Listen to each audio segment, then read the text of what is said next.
Très bien.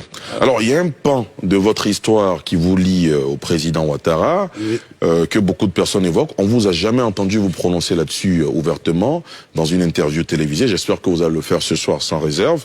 Oui. Alors, dans la bataille pour l'obtention du certificat de nationalité du président Ouattara, oui, je crois que nous sommes en 2002, dans le deuxième trimestre, si mes chiffres, enfin si mes précisions sont bonnes. Et c'est vous qui vous rendez à Dimbokro pour faire établir le certificat de nationalité du président Ouattara à l'époque. Expliquez-nous ce petit pan de l'histoire. Bon, l'histoire a commencé à la résidence du président Alassane Ouattara à Blocos, où nous nous retrouvions un certain nombre, Marcel Montano, Amadou Gon Koulibaly, Ahmed Bakayoko, Ali Koulibaly, et moi-même, puis Ibrahim bien sûr. Ce matin, nous nous sommes retrouvés et j'ai trouvé que les visages étaient fermés. Particulièrement fermé, il y avait absolument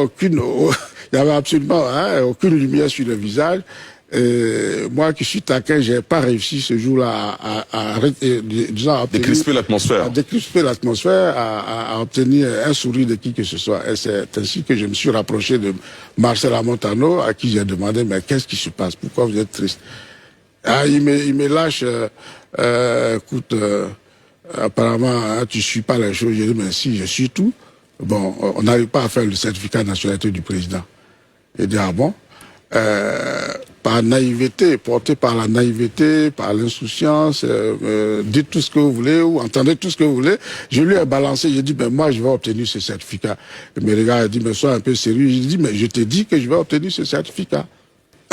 En sortant de là, ben, j'ai commencé mes consultations. La première personne que j'ai consultée, c'est un juge, Bamba, il était à Bongwanou.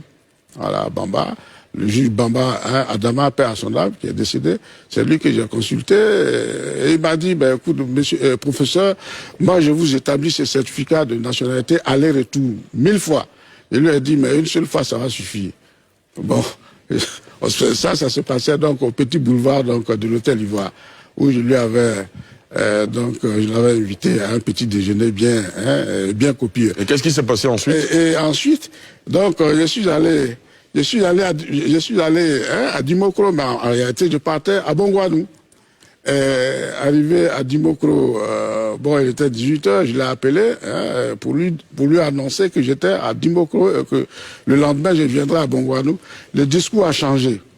Au téléphone, il dit, bon, en l'état actuel de la situation, professeur, je ne suis pas sûr qu'on puisse donner le document demandé. Bon, alors, bon, la grâce divine était sur moi. Je me suis souvenu à ce moment précis que j'étais à Dimokro, la ville natale du président de la République. Donc, j'ai demandé au préfet Issa Diakité, colonel-major Issa Diakité, à passer la nuit chez lui et donc à pouvoir rencontrer la famille du président à Dimokro, ce qui a été fait. Et c'est ainsi que j'ai été mis en contact avec le juge Epifat. Mais il y a toute une partie de mon prochain livre qui retrace tout ça. Hein. D'accord, très bien.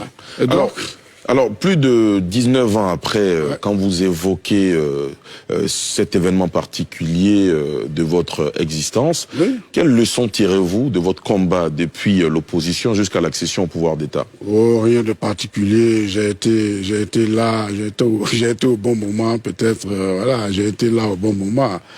Chacun de nous, en tout cas, autant que nous sommes à être autour du président, chacun a joué sa partition pour que nous arrivions là où je suis, là où nous sommes plutôt.